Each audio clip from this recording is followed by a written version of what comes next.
Amazon forest ప్రపంచంలోని అతిపెద్ద rain ఫారెస్ట్గా ప్రసిద్ధి చెందింది. దీని వైశాల్యం దాదాపు 5.5 మిలియన్ చదరపు కిలోమీటర్లు. ఇది మొత్తం దక్షిణ అమెరికా ఖండంలో 9 దేశాలపై విస్తరించి ఉంది. ముఖ్యంగా బ్రెజిల్, పెరు, కొలంబియా వంటి దేశాల్లో అత్యధిక భాగంగా ఉంది. అమెజాన్ ఫారెస్ట్ ప్లానెట్ యొక్క ఊపిరితిత్తులుగా పేరుగాంచింది. ఎందుకంటే ఇది ప్రపంచంలోని 20% ఆక్సిజన్ను ఉత్పత్తి చేస్తుంది. ఈ ఫారెస్ట్లో 40,000కు పైగా మొక్కల జాతులు, 1,300 పక్షి జాతులు, 430కి పైగా వన్యప్రాణులు, 400కి పైగా కప్పల జాతులు, 3,000కి పైగా చేపల జాతులు నివసిస్తున్నాయి. ఇంకా ఇది కొత్త జాతులను ప్రతి ఏటా కనుగొనడానికి ప్రసిద్ధి చెందింది. అమెజాన్ ఫారెస్ట్ గుండా అమెజాన్ నది ప్రవహిస్తుంది. ఇది 7,000 కిలోమీటర్ల పొడవుతో ప్రపంచంలోనే అతిపెద్ద నదిగా గుర్తించబడింది. ఈ నది లోతైనది మరియు విస్తారమైనది. అలాగే ఇది ప్రపంచంలోని మొత్తం తాజా నీటిలో 20% కలిగి ఉంది. అమెజాన్ అడవిలో నివసించే కొన్ని గోళార్ధాలు ఇంకా ప్రపంచానికి తెలియనివే. అమెజాన్ అడవిలో పురాతన చిత్రాలు, రాతిరాళ్లపై కళారూపాలు కనుగొనబడ్డాయి. ఇవి ఇక్కడ ఒక సముదాయ నాగరికత గతంలో నివసించి ఉండవచ్చని సూచిస్తాయి. అమెజాన్లో సుమారు 400కు పైగా ఆదివాసీ తెగలు నివసిస్తున్నాయి. ఈ తెగలు ప్రతి ఒక్కరూ వేరువేరు భాషలు, సాంస్కృతిక సాంప్రదాయాలు కలిగి ఉంటారు. అమెజాన్ అడవిలో నివసించే చాలామంది ఆహారం మరియు ఔషధ అవసరాలను ప్రకృతిలోనే కలిసిన అనేక మొక్కలతో పరిష్కరించుకుంటారు. ఈ అడవిలో దాగి ఉన్న అనేక మొక్కలు ఔషధ శాస్త్రానికి చాలా విలువైనవిగా పరిగణించబడుతున్నాయి. అమెజాన్లో కనబడే ముఖ్యమైన జంతువులు. జాగ్వార్లు ప్రపంచంలోనే 3వ అతిపెద్ద పిల్లి జాతి. ఇవి ప్రధానంగా ఎలుకలు, జంతువులను వేటాడి జీవిస్తాయి. స్లోత్, ఇవి అత్యంత మందగించిన జంతువులు. ఎక్కువ సమయం చెట్లపై గడుపుతాయి. పచ్చదనం కలిగిన ఆహారాన్ని తీసుకుంటాయి. అనకొండ, ఇవి ప్రపంచంలోని అతిపెద్ద పాము జాతి. ప్రధానంగా నీటిలో జీవిస్తాయి. అరపైమా ఫిష్, ఈ చేప ప్రపంచంలోని అతిపెద్ద మంచినీటి చేపల్లో ఒకటి. ఇది 3 మీటర్ల పొడవు, 200 కిలోల బరువు వరకు పెరుగుతుంది. ఇది అమెజాన్ ఫారెస్ట్లో కనిపిస్తుంది. హార్పీ ఈగల్, అమెజాన్లో ఉన్న అత్యంత శక్తివంతమైన గ్రద్దల్లో ఒకటి. ఇవి చిన్న జంతువులు, కుందేళ్లను వేటాడతాయి.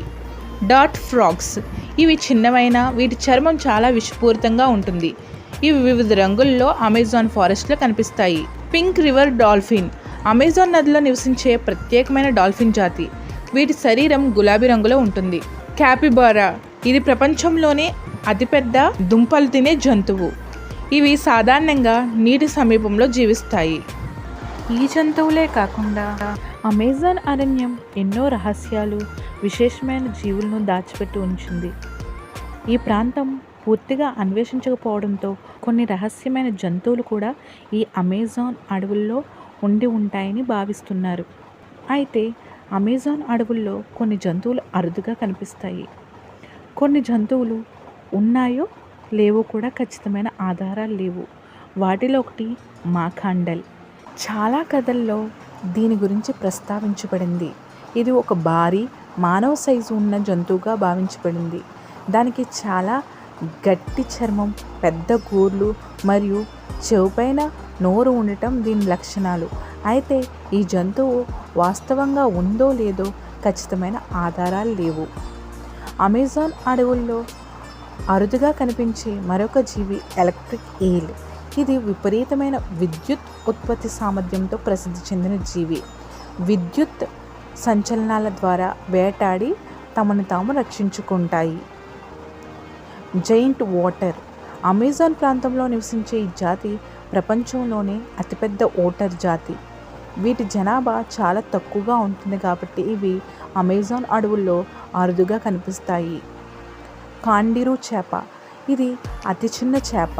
ఇవి చాలా చిన్నవైనప్పటికీ ప్రమాదకరమైన చేపలు. టాక్సీ ఫ్రాగ్, ఇది చాలా చిన్న కప్ప.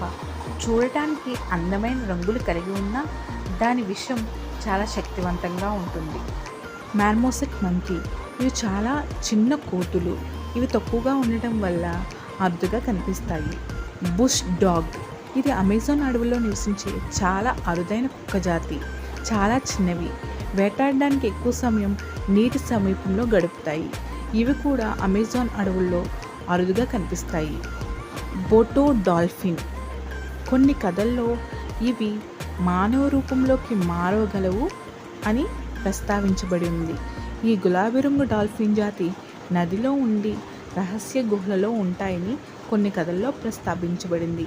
ఇవి కూడా ఉన్నాయో లేదో పూర్తిగా తెలియదు. అమెజాన్ అడవుల గురించి చివరగా చెప్పేది ఏంటంటే, అమెజాన్ అడవుల ప్రాముఖ్యత విశ్వవ్యాప్తమైనది. ఈ వర్షారణ్యం ప్రాణవాయు ఉత్పత్తిలో మరియు భూమి పర్యావరణ సమతుల్యతను కాపాడటంలో కీలక పాత్ర పోషిస్తుంది. అంతేకాకుండా ఇది అనేక అరుదైన జాతుల గృహం. కానీ ఈ అడవిని మానవ చర్యలు నాశనం చేస్తున్నాయి. ముఖ్యంగా చెట్లు నరకడం, వనరుల వినియోగం మరియు పర్యావరణ మార్పులు. ఈ అనూహ్యమైన వనరుల్ని కాపాడుకోవడానికి గ్లోబల్ స్థాయిలో ప్రయత్నాలు జరగవలసిన అవసరం ఉంది. మీకు ఈ వీడియో నచ్చితే లైక్ అండ్ సబ్స్క్రైబ్ చేయండి. Thank you for watching.